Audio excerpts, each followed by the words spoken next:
नमस्कार मित्रों, 29 जुलाई 2020 को 34 साल बाद भारत सरकार ने नई शिक्षा नीति लागू की है। शिक्षा नीति एक महत्वपूर्ण प्रणाली होती है।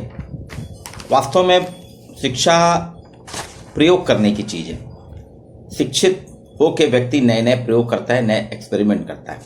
लेकिन भारत की एक ऐसी विडंबना रही है, हमने शिक्षित होने के साथ शिक्षा पे ही ज़्यादा प्रयोग किया है। और ये शुरुआत हो गई थी 1835 से, और उसके बाद धीरे धीरे फिर कुछ हुआ, फिर नहीं हुआ। फिर 1935 में तो लॉर्ड विलियम बेंटिक ने एक रेजुलेशन एक्ट ही पारित करा, जिसपे मैकाले ने काम करके एक मूर्त रूप दिया। और हम सभी जानते हैं कि हम कौन सी पद्धति पढ़ रहे हैं, कौन सी शिक्षा प्रणाली है, मैकाले की। लेकिन लोग ये भूल जाते हैं कि भारत एक ऐसा देश है जहां शिक्षा अपने आप में एक महत्वपूर्ण व्यवस्था थी। आपने कहीं नहीं सुना होगा, सिर्फ भारत ही एक ऐसा देश है जहां भगवान कृष्ण ने भी उज्जैन के सांदीपनी आश्रम में सुदामा के साथ शिक्षा ग्रहण की। भगवान राम ने वाल्मीकि के आश्रम में अपने भाइयों के साथ शिक्षा ग्रहण की। अर्थात हमारे आराध्य जो हमारे पूज्य हैं, वो भी कहीं ना कहीं गुरु के पास शिक्षा लेने आए। गुरु शिष्य का संबंध भारत में जो है वो विश्व में कहीं नहीं है। कुछ आंकड़े मैं बताता हूं आपको। 1822 सन 1822 में भारत में कुल 7,32,000 गांव हुआ करते थे। आज तो ये संख्या 9 लाख के आसपास पहुंच रही है। 7,32,000 गांव थे। और कितनी आश्चर्य की बात है, 7,32,000 भारत में गुरुकुल भी थे। यानी कोई भी गांव हमारा शिक्षण संस्थान विहीन नहीं था। जबकि आप देख रहे हैं आज़ादी के बाद 70 साल हो गए हैं हमको, आज हम हर गांव में स्कूल पहुंचा पाए। और कैसे स्कूल हैं ये हम सभी जानते हैं कि आज भी देश के प्राइमरी स्कूलों में 9 लाख शिक्षकों के पद खाली हैं। 9 लाख शिक्षकों के पद खाली हैं।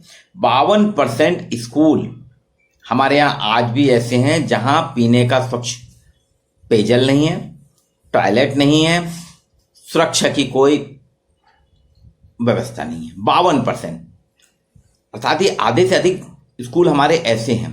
लेकिन वो जो गुरुकुल होते थे वहां सब कुछ होता था। गुरु के आश्रम में 5 साल 5 माह 5 दिन का बच्चा जाता था और 14 वर्ष रह के शास्त्र से शास्त्र, राजनीति से अर्थशास्त्र, खेती किसानी शास्त्र, गणित, विज्ञान, ऐसा बताते हैं कि 14 विषयों का ज्ञाता बन के आता था। और वो एक सर्वांगीण पुरुष होता था जिसके ऊपर 3 जिम्मेदारियां, गुरु जब उससे दक्षिणा लेता था, गुरु दक्षिणा था, कमिटमेंट रहता था गुरु का कि आपको 3 जिम्मेदारियों का निर्वहन करना पड़ेगा। पहले परिवार की जिम्मेदारी आपको लेना पड़ेगी, अपने समाज की जिम्मेदारी आपको लेना पड़ेगी, और राष्ट्र की जिम्मेदारी। लेकिन क्या हम देख रहे हैं कि मैकाले की जो शिक्षा पद्धति है, जिससे हम सभी शिक्षित हैं, साक्षर हैं, ये परिवार की, समाज की और राष्ट्र की जिम्मेदारी, इसमें अकाउंटेबिलिटी है ही नहीं। इसमें कहीं अकाउंटेबिलिटी नहीं है। और अभी 1986 में हमारे यहाँ एक शिक्षा पद्धति आई थी, उसमें बहुत कुछ अच्छा था, कुछ विसंगतियां थीं। इस शिक्षा पद्धति में भी हो सकता है कि बहुत सी विसंगतियां होंगी, लेकिन इसमें लंबा काम करने के बाद धीरे धीरे 29 जुलाई 2020 को ये शिक्षा पद्धति आई। ऐसा नहीं कि ये पहली बार हो रहा हो। स्वतंत्र भारत में जब 1947 15 अगस्त 1947 को हमारा देश आजाद हुआ था, चाणक्य, आर्यभट्ट, नागार्जुन, सुश्रुत, चरक, पाणिनि, ऐसे शिक्षाविदों वाले देश में जब देश आजाद हुआ तो सर्वप्रथम देश में 23 सितंबर 1952 को डॉक्टर लक्ष्मी स्वामी मुदालियर की अध्यक्षता में एक शिक्षा आयोग गठित हुआ, जिसने 4 से 5 वर्ष की प्राइमरी शिक्षा अब पाठ्यक्रम पे अपनी व्याख्या की है। मुदालियर आयोग के बाद 14 जुलाई 1964 को दौलत सिंह कोठारी की अध्यक्षता में एक आयोग बना, जो कोठारी आयोग के नाम से जाना जाता है, जिसमें स्कूली शिक्षा प्रणाली को एक नया आकार, नई दिशा दी गई। 1952 के बाद 1964, फिर 1986 में राष्ट्रीय शिक्षा नीति लागू की गई, जिसमें पहली बार हुआ सभी के लिए शिक्षा की व्यवस्था होगी और जीडीपी पे 6% खर्च होगा। इस शिक्षा नीति में 1992 में संशोधन हुआ और बाद में 2004 में, और 2004 में उस शिक्षा नीति में आरटीई आई थी। 2004 में एक संशोधन करके सरकार ने ये कहा कि 14 वर्ष तक के सभी बच्चों को शिक्षा का सरकार का हक है, सरकार की जिम्मेदारी के जिम्मे सरकार 14 वर्ष की आयु के सभी बच्चों को शिक्षा प्रदान करेगी। ऐसे बहुत से सुधार होते गए। इसके बाद आया 23 सितंबर 2014 से फिर एक शुरुआत हुई, और इस बार कस्तूरी रंगन, जो इस देश के प्रख्यात वैज्ञानिक हैं, जो विभिन्न विश्वविद्यालयों में कुलपति भी रहे हैं, शिक्षाविद भी हैं, उन्होंने 31 मई 2019 को एक रिपोर्ट सबमिट की जो कहलाती है नई शिक्षा नीति 2020, जिसे अपन शिक्षा नीति 2020 नाम से जानते हैं। और ये रिपोर्ट पे सरकार ने बहुत चिंतन किया, बहुत मनन करा। सरकार के चिंतन मनन के पश्चात 29 जुलाई 2020 से इसको सार्वजनिक करा गया है। अभी लोकसभा में, राज्यसभा में पारित होने के बाद राष्ट्रपति के हस्ताक्षर से ये लागू होगी। और सरकार का ऐसा अनुमान है, सरकार ने ये लक्ष्य रखा है कि हम 2022 से पूरी तरह से देश में शिक्षा नीति 2020 लागू कर देंगे।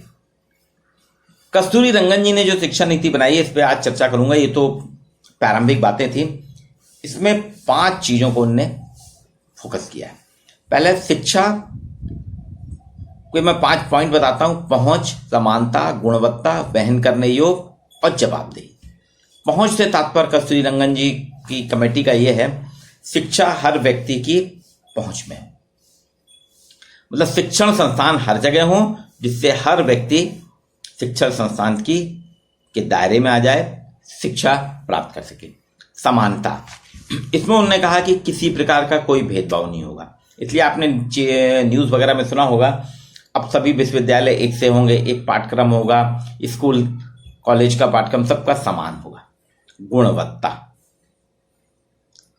इस कमेटी का कहना था, चूंकि वो वैज्ञानिक हैं, उन्होंने पूरा अध्ययन करा, उन्होंने कहा विज्ञान वगैरह भी सब पढ़ाया जाएगा, लेकिन गुणवत्ता कहीं भी समझौता नहीं करेगी। मतलब कोई भी राज्य हो या जिला हो, शिक्षण संस्थानों में, प्राइवेट, सरकारी, सब में क्वालिटी इज मस्ट। गुणवत्ता के साथ किसी प्रकार से कंप्रोमाइज नहीं होगा। चौथा बिंदु जो मैंने बात किया था आपसे, वहन करने योग्य, यानी ये शिक्षा ऐसी बनाई जा रही है कि जिससे हर अमीर, गरीब, जाति, धर्म सबको इसको वहन कर सके। 5वीं चीज उन्होंने कहा है, इसमें सरकार, शिक्षण संस्थानों, शिक्षकों, प्रशासकों, इनके लिए जवाबदेही तय की जाएगी, अकाउंटेबिलिटी होगी।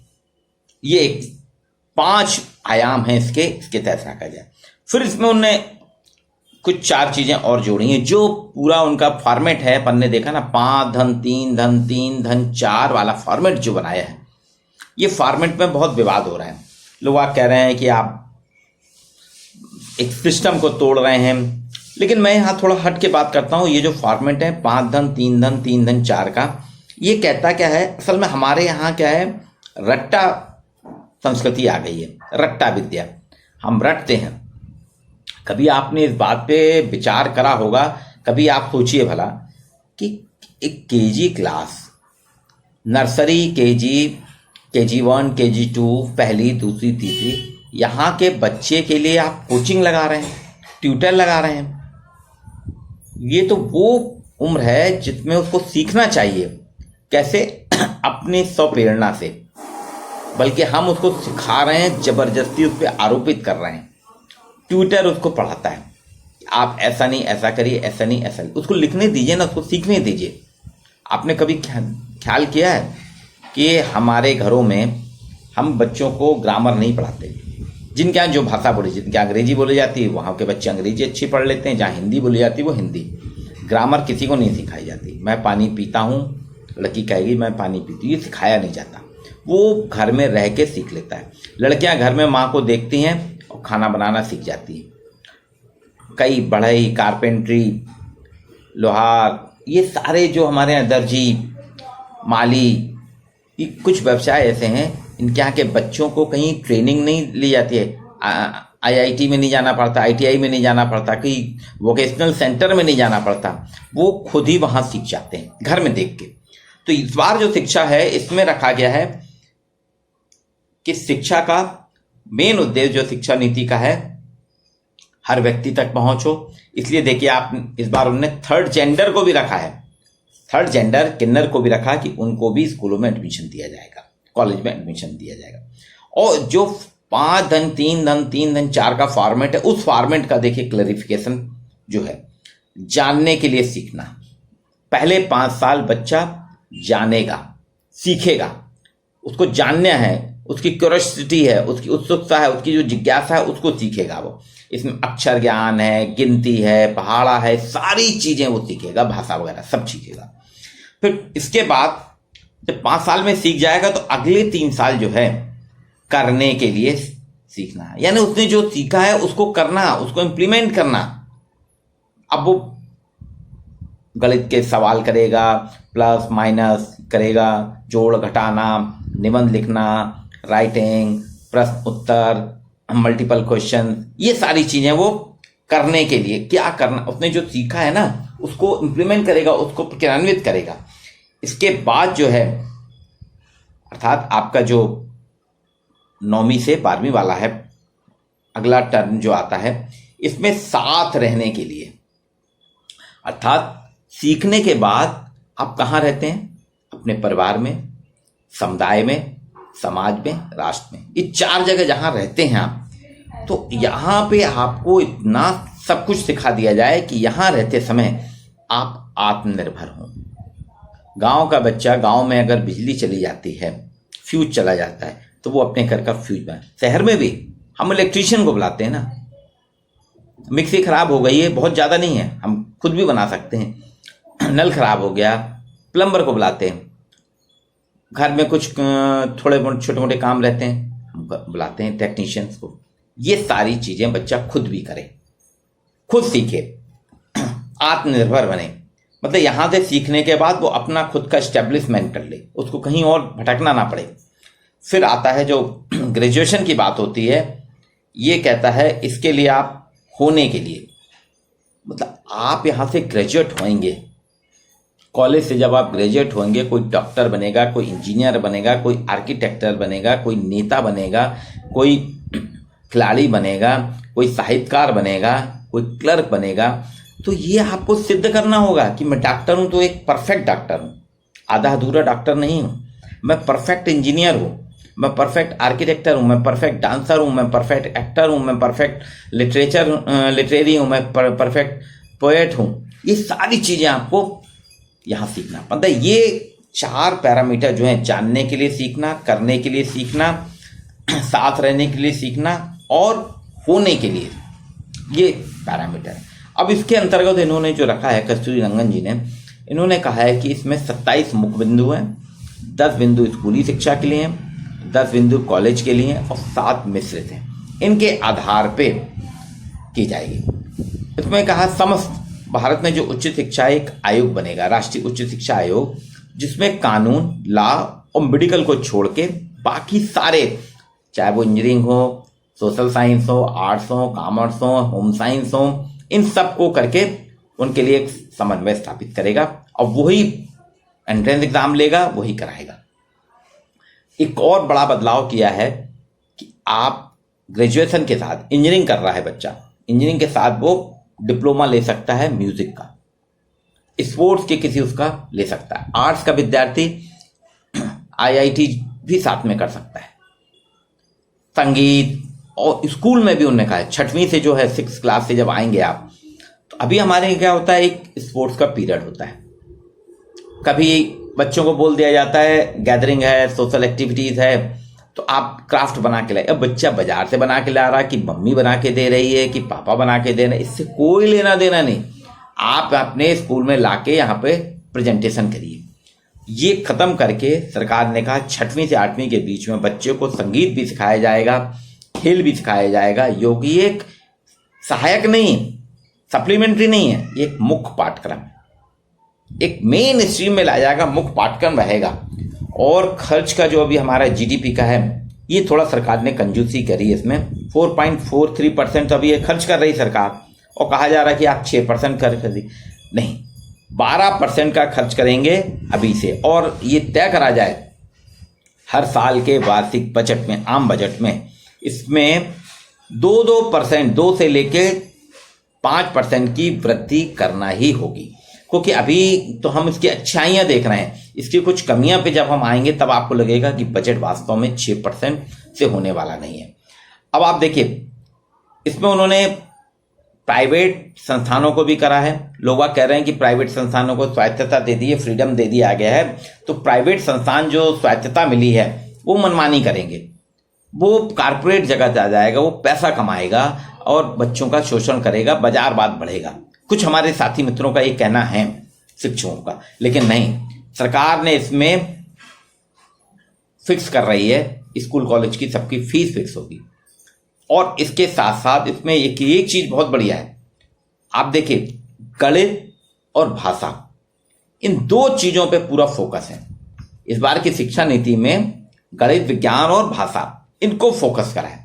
अब आप देखिए कि हमारे यहाँ जो है बच्चों को स्कूल से ही गणित खेल खेल में सिखाया जाएगा, विज्ञान खेल में सिखाया जाएगा, और 5 साल के प्राइमरी के बाद जो अब 3 साल में शुरू में बच्चा सीखेगा, उसके बाद फिर उसको ये सारी चीज़ें सिखाएंगे अलग अलग स्टेज में। प्रश्न है, प्रश्नावली है, चुनाव है, नेतृत्व है, खेल है, ये सारी चीज़ें सिखाई जाएंगी। चुन सकता है व्यक्ति।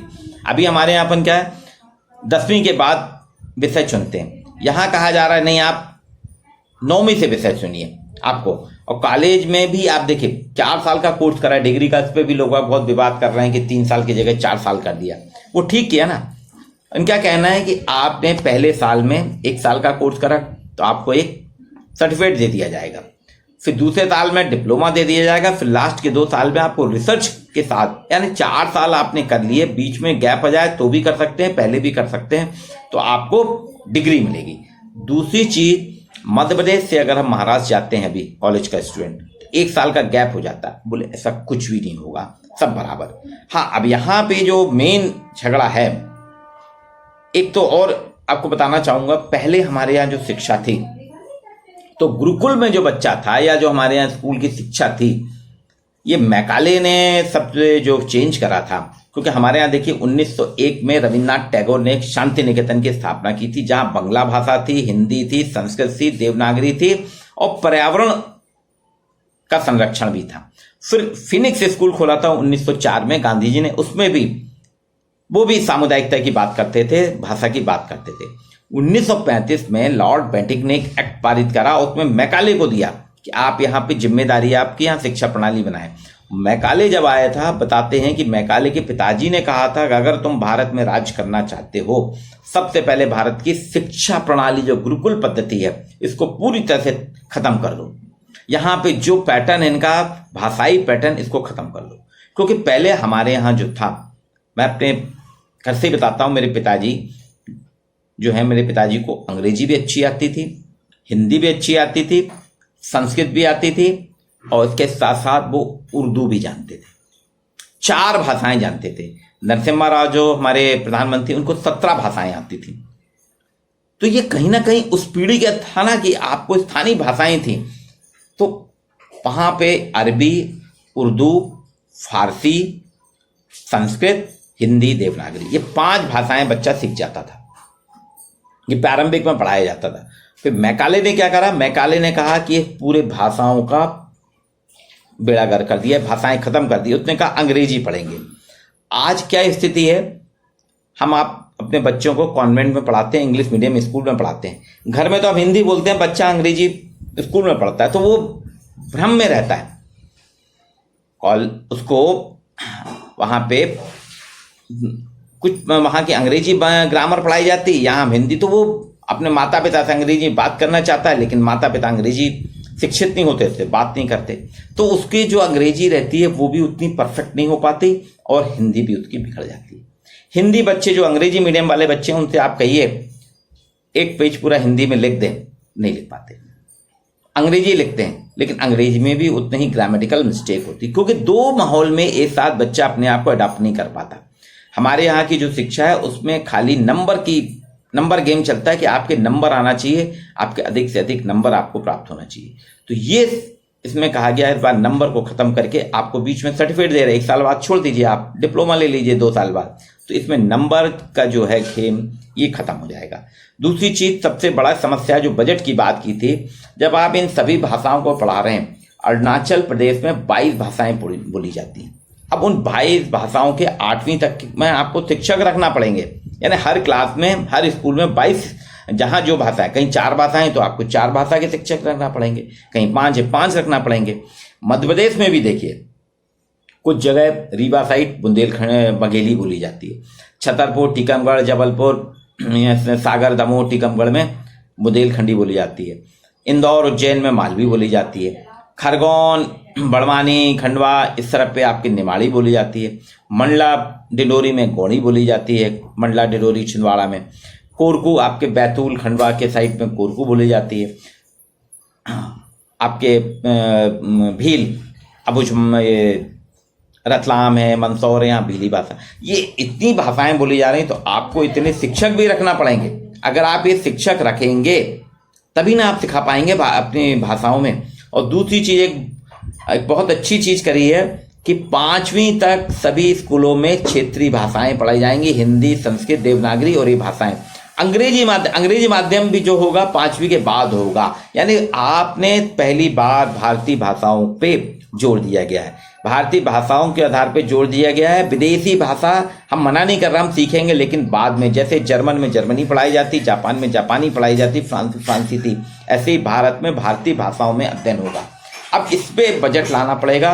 और ये जो है सरकार का प्रयास एक और है कि भारत में 16.88% लड़कियां 8वीं के बाद ड्रॉप आउट हो जाती हैं। इसके लिए उन्होंने लिंग समावेशन निधि आयोग का गठन किया है और सरकार का लक्ष्य है कि 2 करोड़ जो बच्चे ड्रॉप आउट होते हैं, हर साल निकल जाते हैं, इनको 2000 अभी तक संख्या जो पिछले सालों की मिला के 2 करोड़ से अधिक हैं बच्चे ड्रॉप आउट जो शिक्षा से वंचित हैं, इनको 2030 तक वापस स्कूलों में लाना है। ये हमारी शिक्षा नीति है जिस पे आपके साथ मैंने चर्चा की। उसमें भ्रांतियां तो बहुत, विसंगतियां भी होंगी, लेकिन एक अच्छा प्रयास हुआ है कि भारतीय भाषाओं को इसमें महत्व दिया गया है, विज्ञान को भी महत्व दिया गया है, गणित को भी महत्व दिया गया है।